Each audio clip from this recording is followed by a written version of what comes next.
I've just been like, on a website, just like looking at whatever, and I'm like, son of a bitch, the robots are taking over. Yeah. Welcome to Off the Cut. Dude, I haven't touched any wood in a long time. I don't care how long it is. Or you're trying to make eye contact with the person. Maybe you're looking at it from the wrong angle. Hell yeah. Hell yeah. I'm glad we got the explicit out of the way early. If I'm going to put money into this, it's going to be great. And I guarantee it.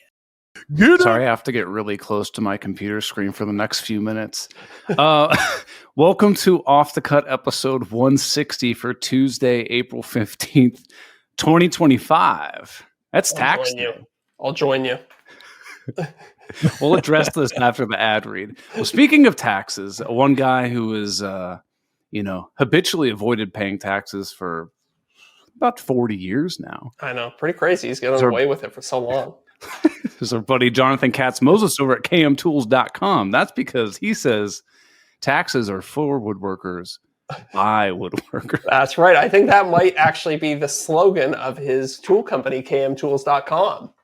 Yeah. Well, no, he always says that if taxes are in the store, they're in his shop too. Exactly.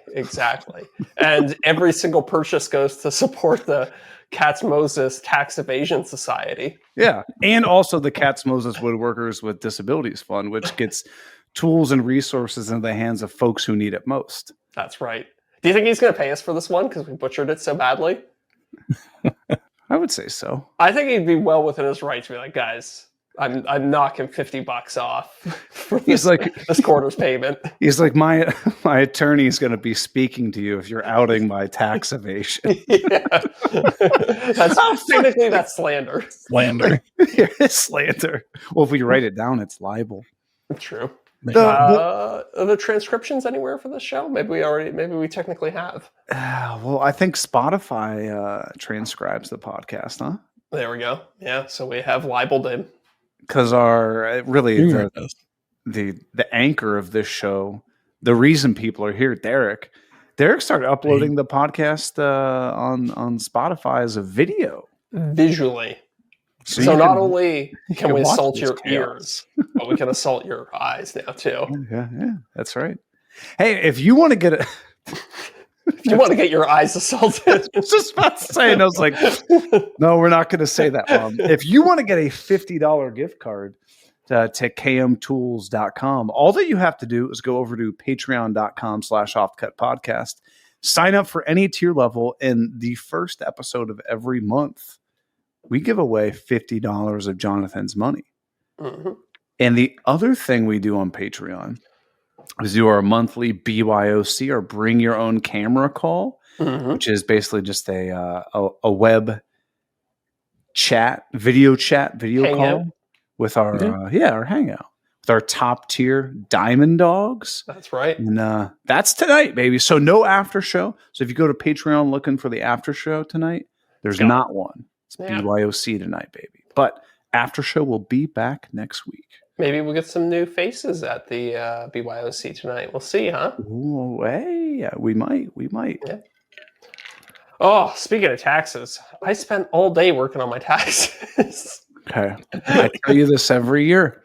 I know. It's in my defense, in Canada, I have an extra 2 weeks over you guys. Oh, yeah, you're end of April, right? End of April. So I'm ahead of schedule. I think I did mine in mid-January. Although I spent all day on it, I still only got like 3/4 of the way through. Yeah, so everybody home, I text Zach and I'm like, hey, let me know what I owe you for like our podcasting streaming service thing that we pay for, whatever. And he goes, I think your exact words were something along the line of like, haven't looked yet, or like something. I'm currently working on it. I think when you texted me, I was up to I was going through my credit card statements and be like, okay, that's a business write-off. That's a business write-off. That's a business write-off. And putting those into a spreadsheet, and then kind of collating it all. And so I think I was up to probably about August when you texted me. Okay. I text Zach. I said, what do you need me to send you from Off the Cut account to cover the StreamYard costs? He goes, good question. I'm doing my taxes now, so I should be able to total that all up of those expenses pretty soon. Yeah. So everybody at home that thinks that this is a well-oiled machine, you know, like we've been doing this for a while. We're still flying by the seat of our pants, baby. 100%. 100%. And it's funny too, watching the cost for our subscription for the service that we use. It's called StreamYard for everybody at home. It started at $40 a month in January, and by December of the same year, somehow it was up to $120 a month. We got to look at that. I feel like we're paying for something we don't need. We might be. I think Derek was saying we're paying so that we can have 3 admins on the account. And I don't care. 4, right? Yeah, take me off as an admin. I don't do anything anyway. I'm dead weight on this podcast. We all have known that. Well, I want to start off with the elephant in the room while I had to get so close to my computer monitor. My vision's coming back now. It was like Wednesday. No, it was it Thursday? It might have been like right after the podcast, if on last week on Thursday, or if not, like Friday morning. So, like, go look in the mirror or whatever, and I'm like, what the hell? My eyelid is massive. Like, we've all gotten you've gotten like a sty before in your eye. Right? Oh, sure. Yeah. So I'm like, darn, this is a sty.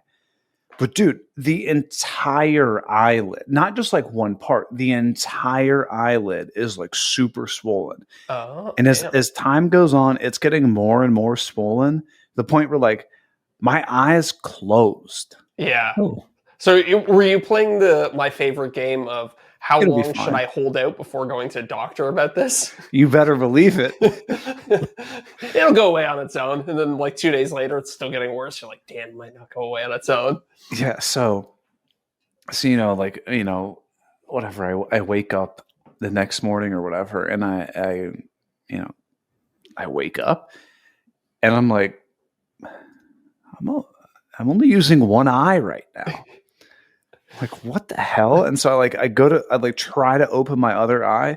Dude, it's like literally stuck closed. No. So like, I'm not trying to be graphic, but eye stuff basically dried to the point where my eye was like closed. I have had that once before in my life when I think I was like 21 or 22 or something. Yeah. That happened to me. It was wild. It's very weird. So I got like a hot towel and like did the whole hot towel deal.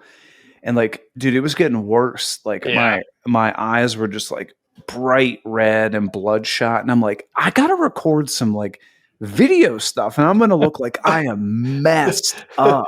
That is the one thing about being a content creator is like anything happens to the moneymaker. You got problems. You got to delay production. I know. Can't record an ad read when you have like one eye completely blown out. Right. So then I'm like, okay, I'm going to do like the whole hot towel and stuff on the face and whatnot. And then that eye, my right eye starts getting better. Mm-hmm. And then I noticed like, it's almost kind of like the parting of the seas. It went from my right eye to my left eye. Now my left eye is doing the same thing. So I'm like, I got to get this checked out. Right. So I go to the eye doctor or whatever. And they walk in and she kind of does like a double take when she sees me walk in or whatever. She's like, all right, we're going to take a look at this, whatever. I'm guilty of it at doctors and stuff. If I'm not super concerned about it, I'm not really paying attention to what they're saying. It's basically just tell me what I need to do. Right. Yeah. Long story short, I have some sort of like viral infection in both of my eyes. Oh, it's not.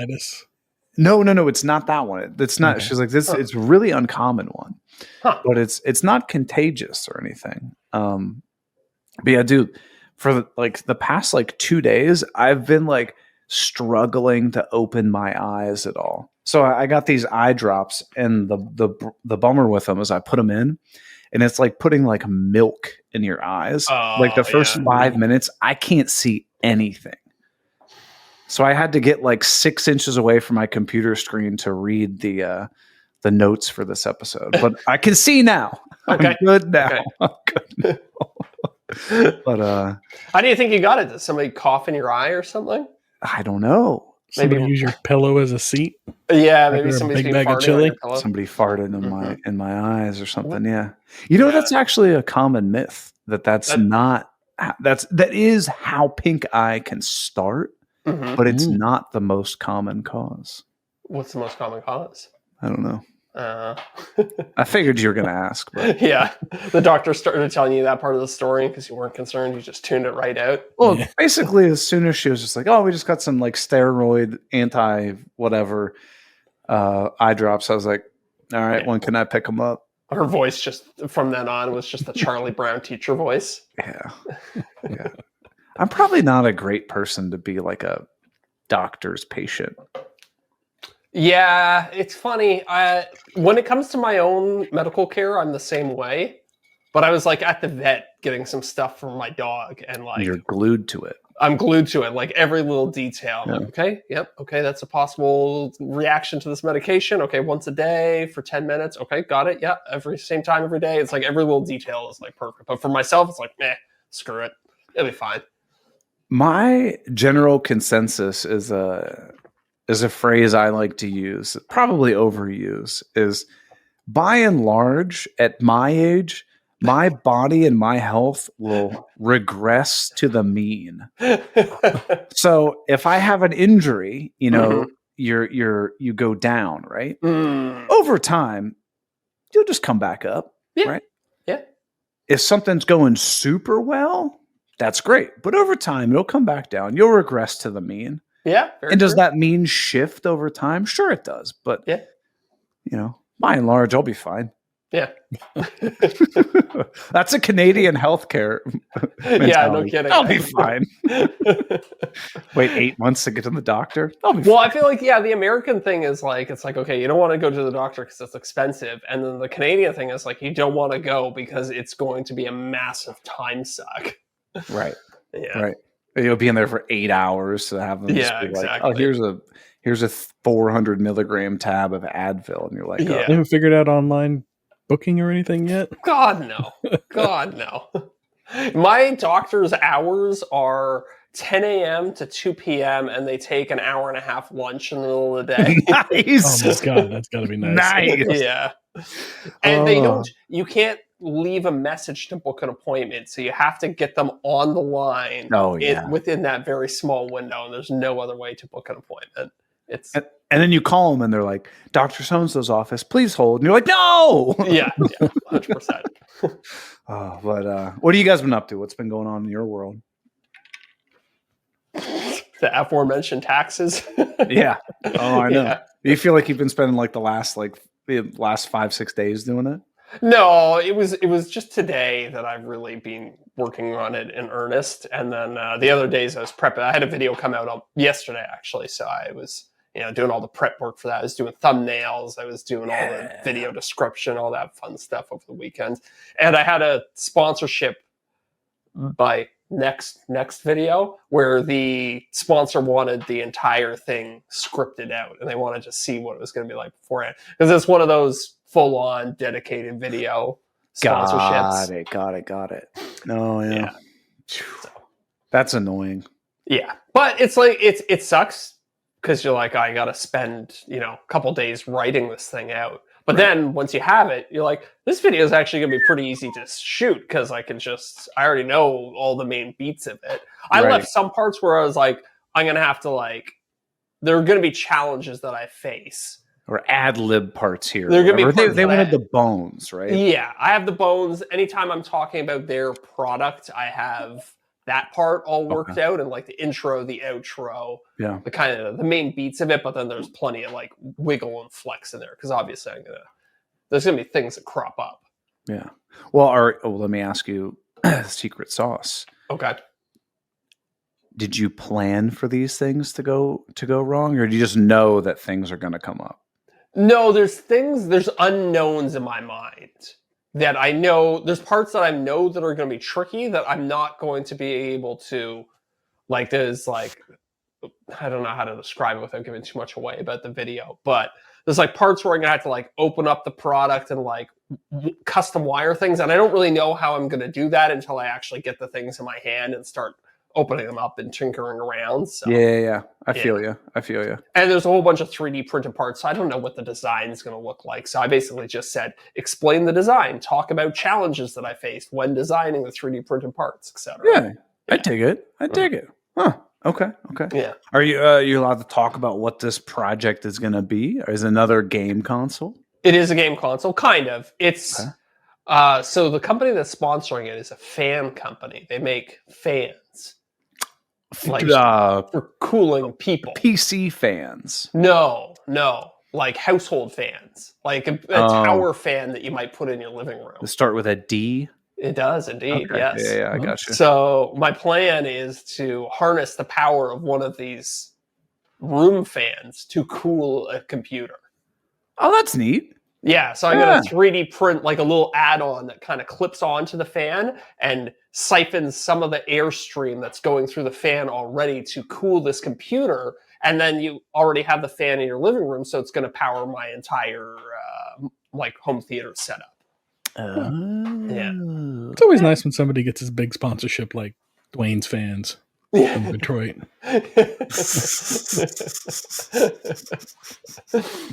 Oh, Derek. So, what else? What else you got going on besides that? This is going to be it's powered by a fan, more or less. Yeah. What else I go on? That's about it. You feel like your pipeline is a little short right now. That's kind of how I feel. I'm like, I don't know what I want to do next. Yes, I'm very much in kind of one of those spaces. I've been so busy doing like the Instagram partnerships I've been talking about that I haven't like had much like long-term vision for the YouTube side of things. I've been in like survival mode, like trying to hit all these like deadline after deadline after deadline for all these things that I haven't taken the time to think about like, what do I want to, what would really excite me to build for myself? It's kind of like, what can I build in the amount of time that I have to get these projects done? So, I know. Yeah. I've had to stop thinking about like, all right, what do I need or what do I want to build or whatever? It's like, I really want to do like a bathroom vanity, like a big bed. It's like, great, but like, that's going to take an eternity to build. Yeah.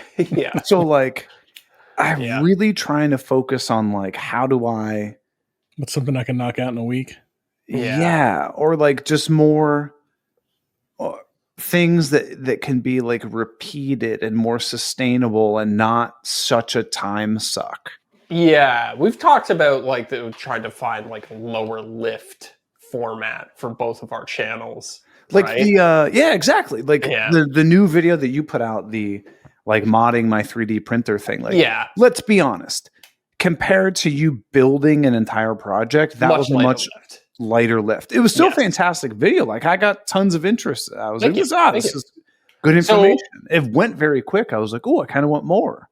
Yeah, that was one thing. See, I would have good. I edited through that video and I was like, I probably could have expanded more. I was like, my thinking with it was that I'm covering so many different things that I don't want to spend too long on any one thing. I don't want anybody to like tune out because like, okay, we get it. You like this part. You know what I mean? No, I liked it. I wanted to keep things moving. The way I felt when I finished watching it was like, oh, you better make another one of these. Yeah, you think so? So no, that's fantastic because yeah. Now this becomes like a series of like, okay, say there are 300 parts out there. True. And you do 10 in each video. True. Dude, you got 30 videos to do. Yeah. I mean, now that I have the H2D too, I can see if any parts come out for that as well. And I have another Creality printer, so I can do that too. So yeah, we'll see how it performs over the long term if there's a lot of interest in the video. And but even if it's not a 1 out of 10 performer, like the best thing in the world, true. Like it doesn't need to be median or a little bit better. Like 100%. You know, those are the kind of things I'm thinking of right now. And I feel like I've had this big, like a monumental mindset shift. Just drop something.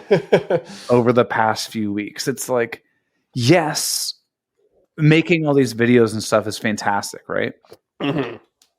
But when I've started paying more attention to other folks and other folks' businesses, The videos are like a top of the funnel kind of deal. Yeah. To get people into your ecosystem and get people interested in you and what you're doing. Yeah. And then you can offer courses and products and stuff like that. So now it's just like, okay, how do I, like I've got some products and stuff I'm working on. How do I make videos that showcase that stuff while also performing well? Yes. YouTube. And I feel like that's where my mind's been shifting more recently. Yeah. Well, you're kind of trying to optimize for different things, right? Like if you were, and I would say my channel right now, and maybe I think I'd like to switch this in the future, but my channel right now is kind of optimized for sponsorships. I don't push a lot of products. And you crush on the views. Right, and that's what I'm optimizing for. I'm optimizing for the most views possible so that I can charge sponsors the most money. Sure. Not sure that's necessarily the best strategy. And maybe I just think maybe there's more money to be made in, say, something like courses, right? But it's, kind of the direction I'm headed in. But you can try to, there's maybe a happy middle ground you strike where you're getting 200,000 views every episode or every video you put out, which I think most sponsors will be more than happy with. You can still charge a good rate for that, but then also pushing your own products, pushing your own courses, so that's where I've been, and I'm like, I don't know, like I have such a good time.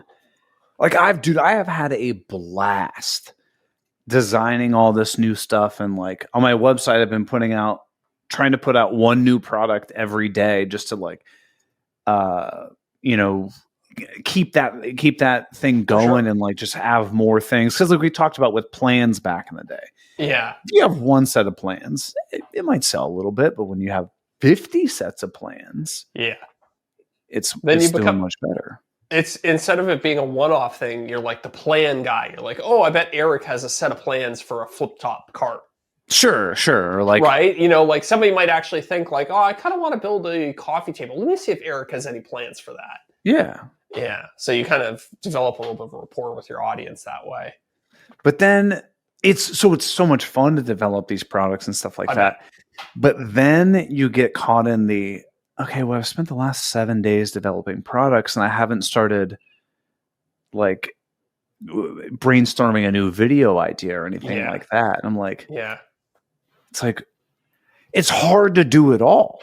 Would you ever consider, and I think I kind of kicked this idea to Jonathan a little bit, would you ever consider doing a video about the process of designing a product?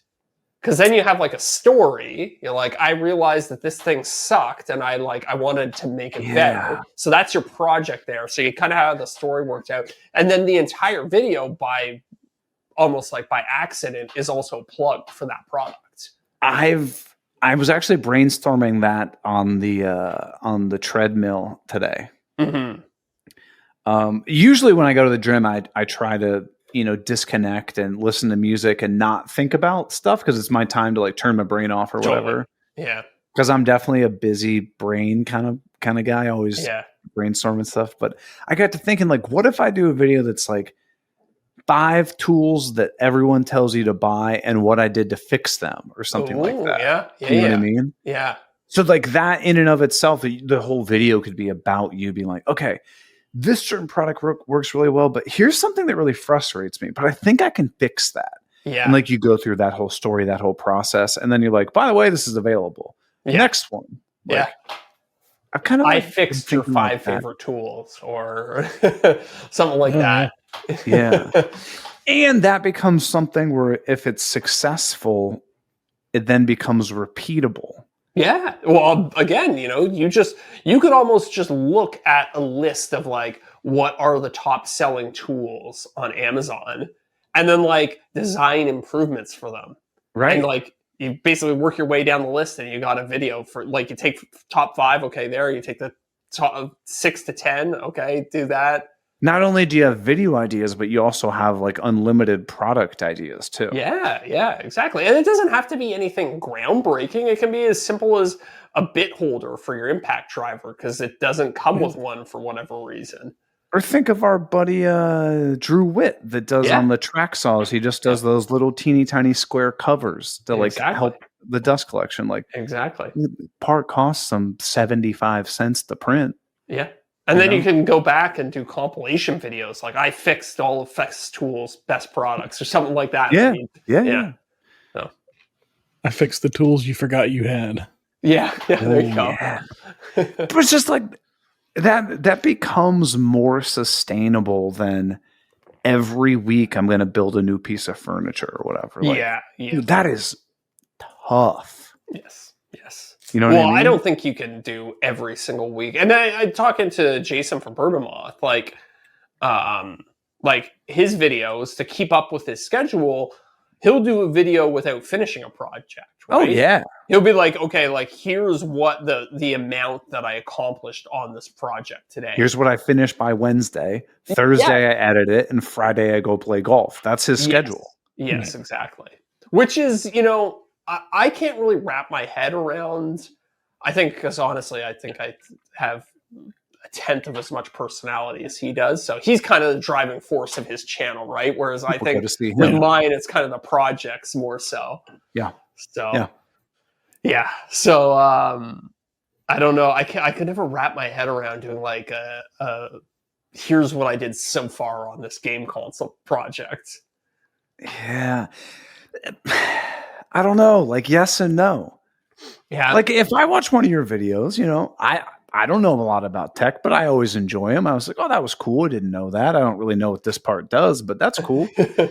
If you're just like, and here's as far as I got, and like, I'm stumped of where to go next, but I really want to hear from you guys what I think I should do next. Where in reality, that's as far as you got. Yeah. That's a good point. That's a good point. Maybe I need to reconceptualize. I would be so scared to put out a video where I didn't finish the project.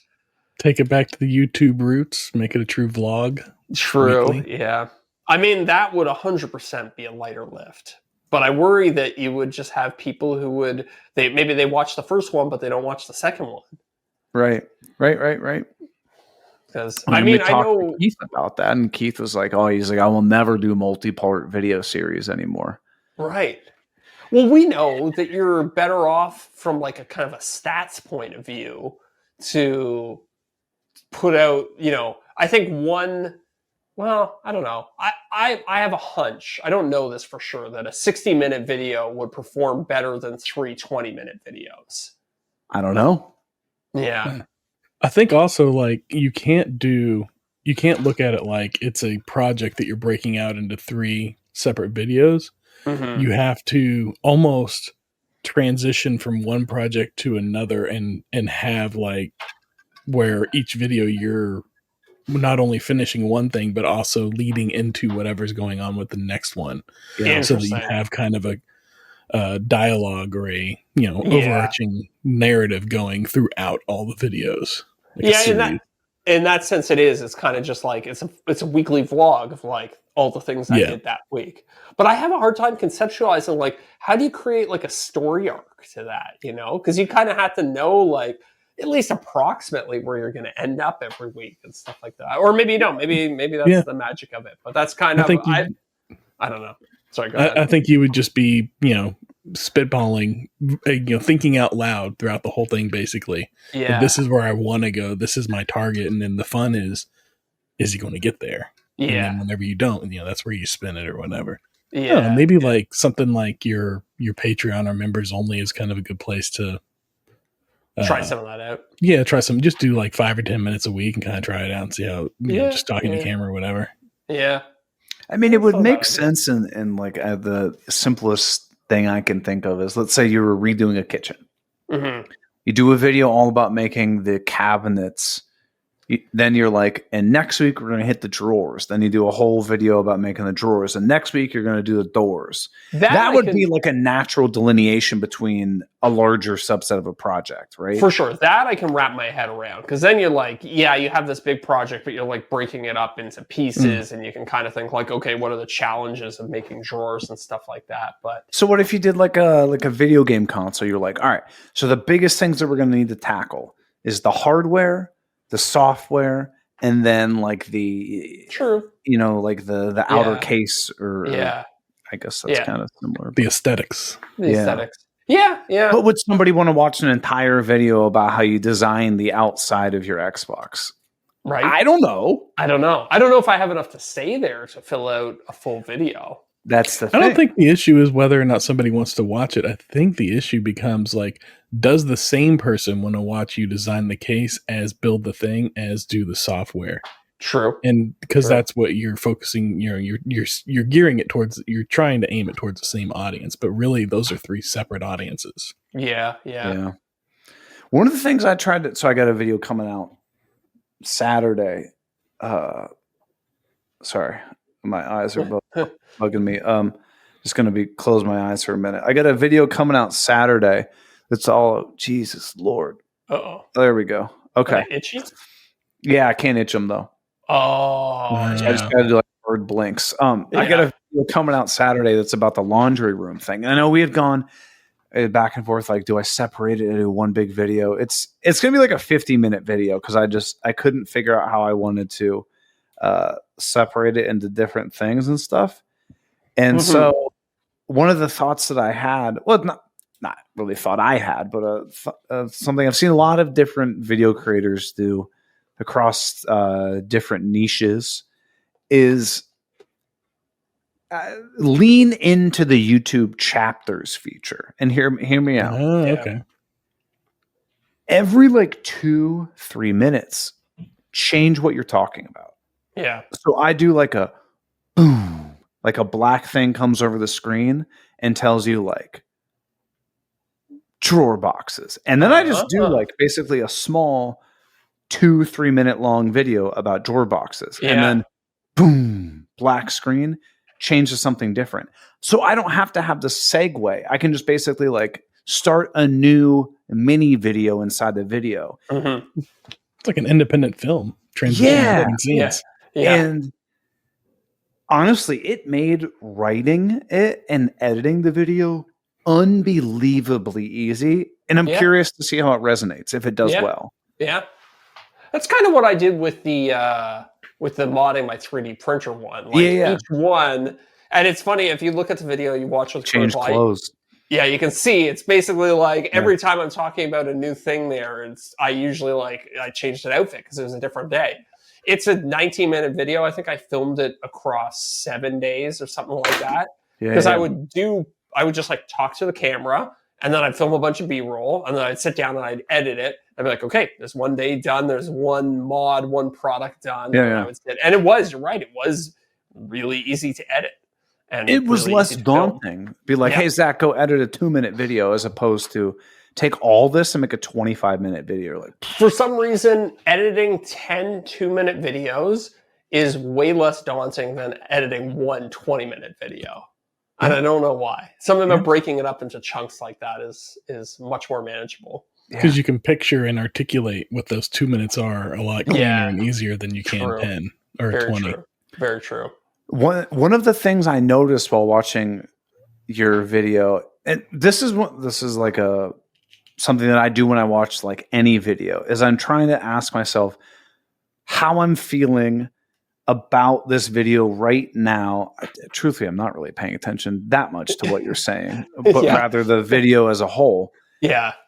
One thing I noticed is with a lot of videos that people do when they're making something, I'm into it. And then once it's done, I'm like, okay. And I'll go about my way.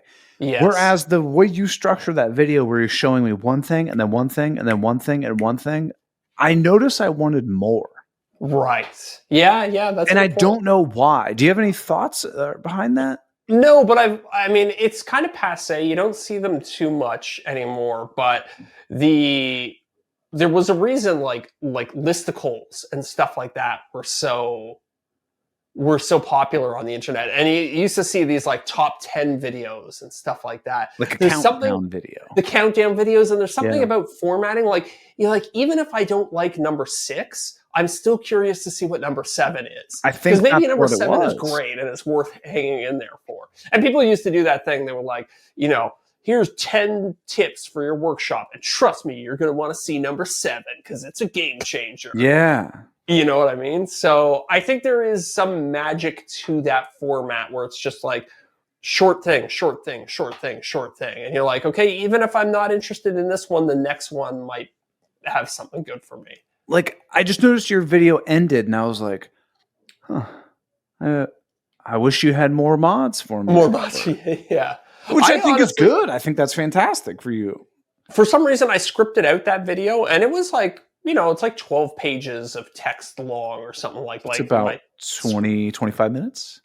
That's what I would think, but the usually video 2 minutes a page, give or take. I know, but the video ended up being a lot tighter than that. So yeah, compared to one of my normal videos, that would be like a 25-minute video, but this one ended up being 19 for some reason. So there was something else about it that I'll have to go back and edit. There's no ad-libbing, so that definitely helped. There was no like kind of unscripted moments or anything like that. I think something you could ad-lib in that is, I would want it to be short or else I'd get bored with it. But like a 20-second unboxing. So you're just like, you take the thing and you're like, all right, this came in. Packaging is kind of cool. Yeah. Very big box for what's inside. Yeah. All right, let's plug it in, see if it works. Yeah. I think that'd be kind of interesting. I would be curious to see what it came in of, like I guess it doesn't work for everything though. It doesn't work for everything, but I definitely could have done that for some of the stuff. There is some magic to unboxing. People like to see that experience. I did try to like film the unboxing and have it be there, but it was always kind of like, well, I was like talking about the thing. I never really talked about the experience of unboxing it. Yeah, maybe like 20 seconds about it could be interesting. Yeah, that's not a bad tip. So I don't know, it was interesting. It ended up being shorter, and I was worried about that. When you like deviate from your kind of established formula. I don't know how this is going to work. So I've noticed recently that I've been overwriting. Yeah. Where I kind of like say it in my head and I type it out. I'm like, that looks about right for the amount of footage that I have. And then I end up having to hack away so much or like extend a clip where I'm like, this is awkward. Yes. So I purposely tried to like underwrite this time on my video. I still had 21 pages. Wow. This is for the laundry room thing. Yeah. And I'm like, dear God, dude, I got to stop writing so much. It's tough because you want to cover all your bases. You want to say all the things that you know on that subject. You're doing drawer fronts. You want to say all the tips you know about drawer fronts. Right. But I think really it's like you got to pick like 2 or 3 and say them as concisely as possible. Yeah. The other thing... Yeah, I can get you, help you out there. Tell you which one's maybe going to be the most intriguing or isn't covered the most. Yeah. Yeah, I've definitely thought about that. I really like John from Biscuit Tree's technique of go find somebody else who's done a similar project and then go in the comments and look at like criticism. There's always one comment that has like 1,000 upvotes. Yeah. You should have done it this way. Yeah. Oh, but the one thing you forgot was blank. Yeah. Definitely thought about that. Yeah. The one thing I had so many things to announce during this video though. I'm like, I kind of feel like I might have mentioned things a little too many times. Right. Yeah, I mean, you got to kind of pick and choose sometimes. It's tough. I mean, I feel the same way about the sponsor stuff. It's like, I really wish I could just make the sponsor read like 10 seconds long. Dude, I had for this laundry room one, the creative brief for the sponsor that was it wasn't really a creative brief. It was just more of like facts about the product. Yeah. So I just dumped it all into Chat GPT and was like, give me a 60-second ad read about this. Yeah. I did 2 overlays where like I show the product for about 2 seconds. Yeah. I did that twice. They said it was good. Really? I literally didn't show the product. I just continued to talk while I was building a drawer box. Really? And they were like, it's good. I was like, okay. All right. Hell yeah. I mean, that's honestly, we've talked about it on the show a million times, but not a million times, but the brands will ask you to do things and then you just don't do them and see what happens. And so a lot of the time they're like, yeah, looks great. Love it. I sent it over to to Brianna, who's one of the girls on our team that helps us with this stuff. And I was just like, I have extra footage already filmed. Just let me know if I need to add anything. I'm assuming that they're going to say, I was like, don't push back too hard. It's like, it's all good. I can add some stuff. She goes, no, approved. I was like, okay. Perfect. I love that. Hey, I got a huge failure I got to tell you guys about this week. Oh, okay. And this might be something, one that would probably be useful for both of you guys to know. Okay. And something you probably didn't know. Ooh. Okay. That's everybody listening at home. That's how you prime a YouTube video. That's his content creator mind at work right there. Right, exactly. Because now you're interested. You're like, yeah, exactly. You're like, I know you don't actually want to listen to me, but it's like, I don't know what he's gonna. Well, you got to know what number 7 on the list is. That's crazy. 7. So, I've been designing tons and tons of products. One of the things I got a lot of feedback from, and I truly had no plan on doing it because everybody else has already done it. Mm-hmm. Was during my miter saw station. I kind of showed, I made a battery wall where I had my chargers and putting batteries and stuff like that. I got tons of people emailing me directly. Hey, I want to buy those battery holders from you. And I'm like, I'm not going to lie.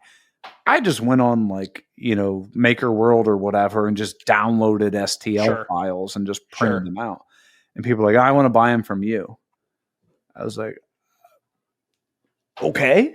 Yeah. So I started designing a bunch of these.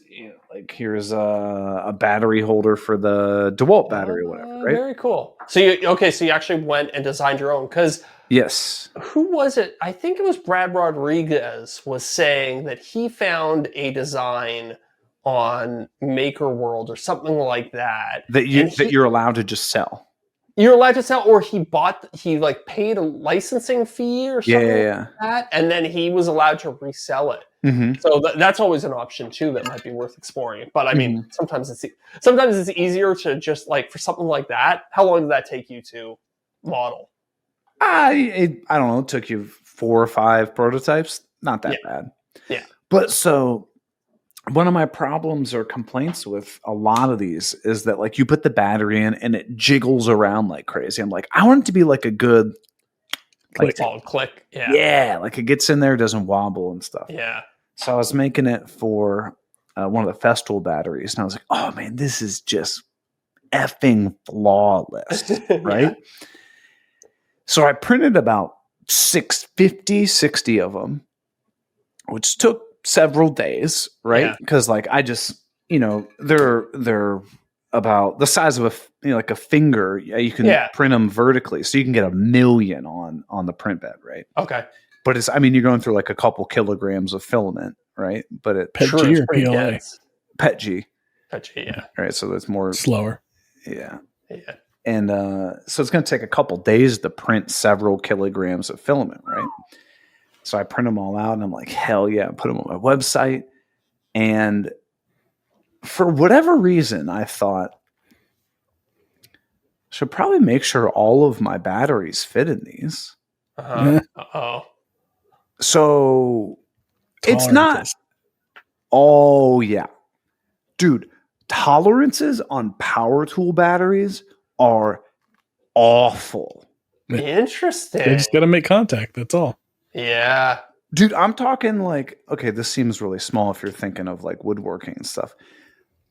Bigger than a 32nd of an inch plus or minus in tons of different directions. Really? So I have one battery that will be rock solid in there, and the next battery will be like a hot dog in a hallway. And so you have to print them so they lock in, and it's So do you attribute that to Festool having loose standards, or is that more every company?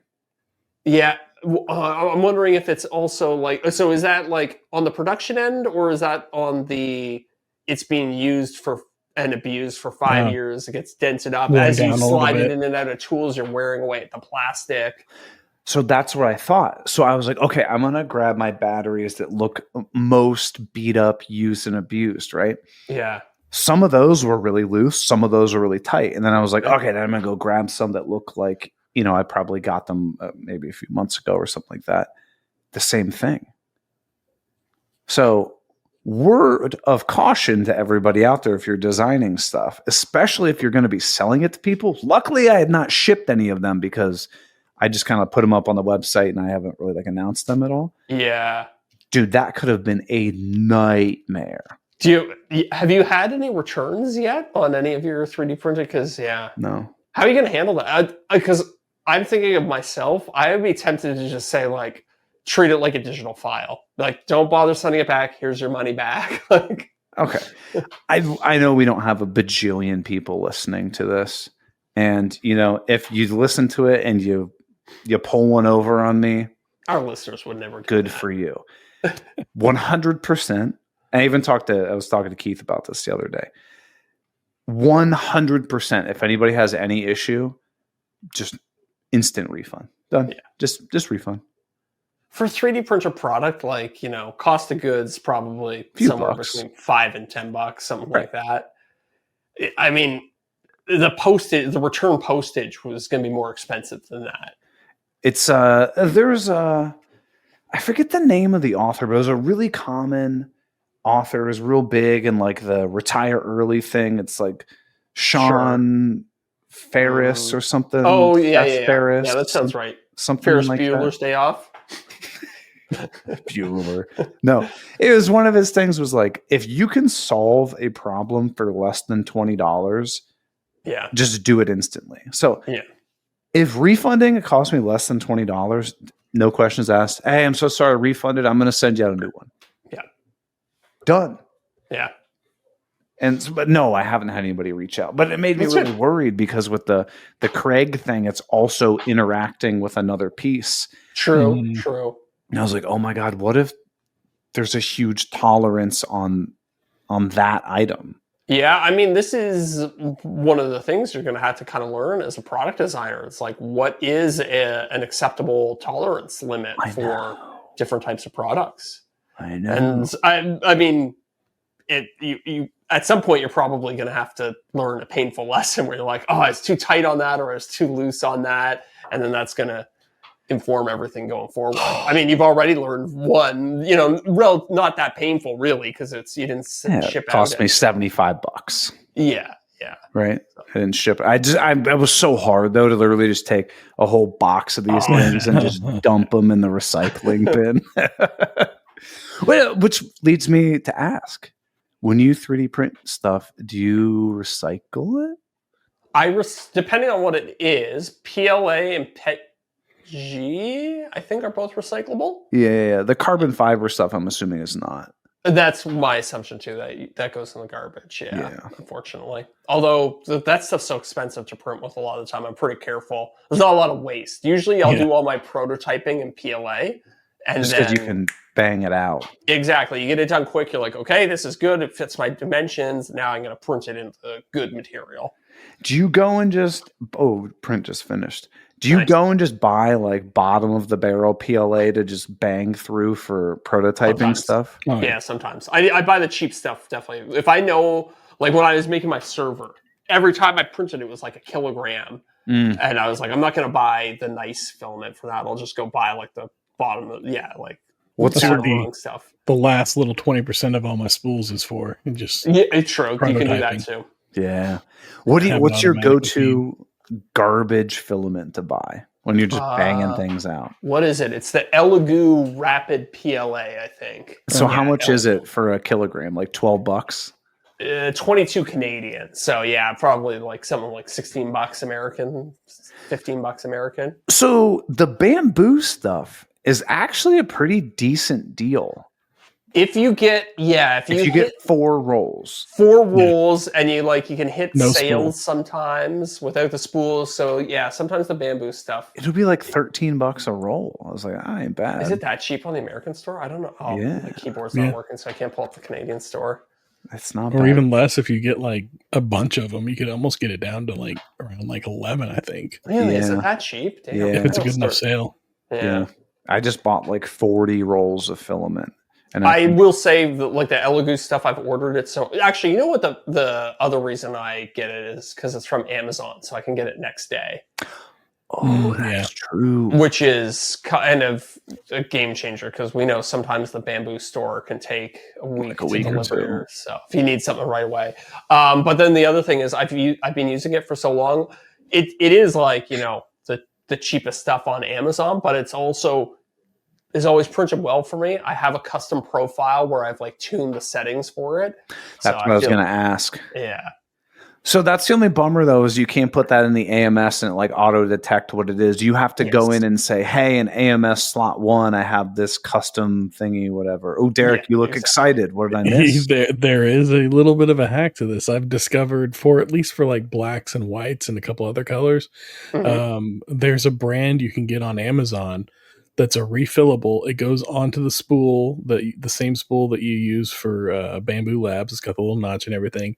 You just take off the little RFID thing from one that you've already used, and you put it on there, and you slip it onto a Bambu spool, and it treats it just like Bambu Lab stuff. And so this will be like RFID ABCD 1 2 3, and then you can go on your computer. ABCD 1 2 3 is actually Elegoo, Rapid, PLA, Black. Here are the settings. I just have it treated just like the Bambu stuff, and it prints just fine. As long as the Bambu settings work fine for that filament, which it seems like they do. Yeah. It's funny that you can actually see, like, there's a little sticker, and you can actually see the little RFID tag in it. So as long as you keep that and switch it over, yeah, totally. And I've heard that, like, some people, like, you can actually get just RFID tags and put them on the spools and then reprogram them. If you have the means to reprogram RFID tags. Oh, interesting. Yeah, I guess you could get a little scanner or a little scan right tool. It's getting beyond my pay grade. Yeah. Speaking of 3D printing, did you guys see that our buddy Travis from Shop Nation just put out his 3D printing print farm masterclass thing? No, I didn't. That's cool. I'm excited for it, man. I signed up. I was like, hey, I'm getting into this. Like the guy. Throw him a couple bucks and check out the course. It's like 6 or 7 hours worth of stuff. I was like, I mean, I'm getting into this. I might as well, Yeah, I'm curious to see after you've gone through it all if it ends up in our creator courses wall of shame. No, I hope not. We're going to discuss that later tonight on BYOC. We're going to talk about who makes the best courses and who makes the worst ones. Hey, it's getting spicy over there. See, we're not going to record that though. No. That's statute of limitations. Yeah, we don't want to libel anybody else tonight. Drew's not a member, so he can't see it. Yeah.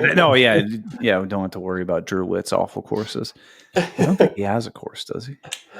No, I don't think so. Of course. He's busy building that barn or whatever he's building out there. Yeah. So funny story happened to me the other day or over the weekend. Do tell. So I had that old subwoofer that I was trying to get rid of for so long. I think I mentioned this on the show. I was like trying to give it to like some friends of mine because it was just the pre-built one, the one that you bought from a store and then you replaced it with one you built. Exactly. Older one. Okay. Exactly. So I was trying to give it away from friends. You raised the idea of like maybe give it away in video. And I was like, that's interesting, but it's huge. I don't want to like go through all the hassle of shipping it and all this. So I was like, you know what?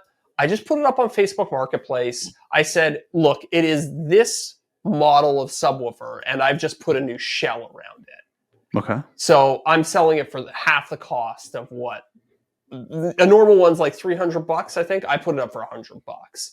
Okay. And I had people knocking down my door to get this thing. First of all, I must have had like 30 messages the first day I put it up. Is this still available? No. So I had somebody come and pick it up, and the guy gets to my house. He comes out. He says, "Hey, nice to meet you." Blah blah blah. He's home. I'm like, "Hey, here's the subwoofer." He's like, "Yeah, cool. I recognize it." I was like, "Yeah, it's the Klipsch. It's got the thing." He's like, "No, I recognize it." And I was like, "What?" No. I was like, "What do you mean, dude?" He's like, "I'm a big fan of your YouTube channel. Like, I recognize the subwoofer." Pause. Was this guy coming off creepy or like a friend, like real friendly? Friendly. He was okay. Good. Yeah, he was a very nice guy. He was a little bit awkward. I was definitely a bit awkward in that situation. Yeah. I was not expecting this at all. All three of us are awkward. He pulls a marker out of his pocket and he's like, "Would you sign it for me?" No way! Dude, you're famous. I know, right? So, yeah, so I'm signing it for her. Meanwhile, Sophie's just out of sight, but she's listening to the whole thing and cracking up at this. Sophie's like, does he want a headshot of me? And you're like, back off, Sophie. This is my moment. Yeah. So, and at the end of it, I was like, dude, you don't need to pay me for this. You can just take it. Like, I wanted it to kind of go to a fan, but I didn't want to like go to all the hassle. Yeah. So it was a nice little story at the end of the day. Hell yeah. That's awesome, man. And then another guy messaged me after he had already taken it and was like, "Hey, I recognize this from your YouTube channel." And it was funny because I never even did a video on it. It was just like a thing. I guess I referenced it in the video when I made the new one, and maybe it's been shown a couple other times when I did speaker projects. But yeah, it was just. I think is it a black front with like a walnut mitered box? Yeah, I would know it. Yeah, exactly. I honestly would have thought somebody robbed you. Yeah, true. Somebody's over there on Craigslist putting robbed Zach's house and putting all his speaker components up. So I think I've officially been recognized more times on Facebook Marketplace than I have in real life, just walking around. When he reached in his pocket for that marker, did you dive to the side and yell, "Gun!" Yeah. Gun! He's got a gun. I got recognized the other night. I was going to a comedy show with some of my buddies, and that's gonna be good when it happens in front of your friends. Oh, my friends were jazzed about it. Oh, I bet.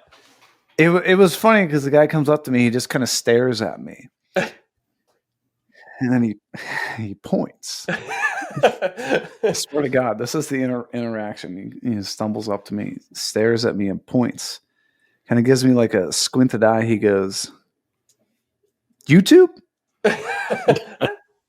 I go, "No, porn." I go, "Yeah." I go, I throw up some YouTube videos in there. He goes, "Woodworking." Yes. He goes, closer. He goes, "Nice." And then he walks away. Hell yeah. And your friends got to see that all? Yeah, that was an extremely odd interaction. The whole time, just pointing at me, like a circus. And then it was no more than like 1 or 2 days after I'm out. I'm out for dinner. I wrote this down because I wanted to know if you guys knew this. I was out for dinner with Miranda. We were getting pizza or whatever, and our waiter like takes our order, and then. I was like drinking water when he took my order. So like she just ordered for us or whatever. And he goes and like walks around the corner, and then I'm talking to her, and then I see him like literally stop, kind of like lean back pedal and like look around the corner. And I see this whole exchange. I'm like, what the hell are you doing, man? Right? Yeah. So he comes back to me. He goes, "Do you know who Jeff Passan is?" And I was like, "It doesn't sound familiar." He goes, "Do you watch baseball?" I said, "No." He goes, "Your voice is an exact replica of baseball announcer Jeff Passan." Okay. And he showed me a clip of this guy, and I was like, "That's actually pretty good." He was doing an Eric Spenceley impression the whole time. Yeah, announcing baseball. Yeah, so I don't know what this guy does. It's I don't know what channel he's on or whatever. But if you're looking for what someone says is an uncanny voice impersonation of me, Jeff Passan, apparently. Do you ever get comments of people being like, "You look like somebody," or? Yeah, I used to get that I look like someone from Twilight. From Twilight, the main guy, like Robert Pattinson. I don't know. Okay, I don't know. Okay. I didn't pay enough attention. I just outed myself as a big Twilight fan. I know all the actors. We're the second movie, you know. Yeah. The second one's the best, obviously. Just saying. Do you have anybody that says you look like somebody? Yeah, I actually get pretty frequently another YouTuber, car YouTuber, Doug DeMuro. You mentioned that. Not that I look like him, that I sound like him. You should say, well, he actually does all my voiceovers. People have often said, are YouTube brothers? I've gotten that comment several times, and I've toyed with the idea of saying, no, but we are cousins. Why not? Yeah. But I guess if you don't know this guy, I don't know. Yeah, right. But they would never get back to him. Like, I wonder if he gets comments. Hey, you sound like Zach Builds. Could be. Probably not. He has a significantly bigger channel than I do. Yeah. Well, I still like the pointing thing. The pointing, yeah. the pointing, that was one. I was like, this is awkward. This is awkward. That happens very, very infrequently that someone. I know. I was thinking about this. Like, I remember talking to John from Lincoln Street, and he said he gets like recognized once a week. Oh, really? He must get out of the house more than I do. Maybe. Because maybe it's where he lives. Maybe I'm not sure. Maybe he's going to the right places too. Like if he's at like a actual wood store. Yeah, like a Rockler or something like that. Yeah. You think he's just hanging out in the Rockler aisles, just waiting to be recognized? Maybe. He's like, didn't happen this week. Yeah. Flip a table, be like, I'm leaving. I was thinking because it's only ever happened to me like once or twice. So to have it happen like under 5 times for me. Yeah. But apparently my voice sounds like a baseball announcer that I don't know who it is. So you should do. Oh no, I was going to say you should do Cameo as that guy, but that might not be a good idea. No. You know what would be a good idea though? What's that? Heading over to our BYOC call with our top tier patrons. I thought you might say that. Hell yeah! So everybody, thanks for hanging out with us as usual. We will be back next week, like we always are. After show will be next week. There is no after show night because we are doing our BYOC live hangout with our top tier patrons. Yes, you can get access to that next month. Just go over to patreon.com/offthecut podcast and sign up for the top tier. If you just want the after show, hell yeah. Sign up for whatever tier you want. Hell yeah. And if you don't want to sign up for any tier, that's cool because we'll still be here. No tears. No tears. No tears if you don't sign up for a tier. There we go. No tears for no tears. We're not mad. We're just disappointed. See you, everybody. See you, everybody. I want to give a huge shout out to our returning top tier patrons. Corey Duvall at Woodcrafts and Honey. Josh at Sawdust Bills. Joe Welsh at Delaware Valley Workshop. Goblin Spanker. You can't say that anymore. Building Creative. Bingo bango, you're done. Zach, to be honest with you, I don't even know if I followed you. You should stop.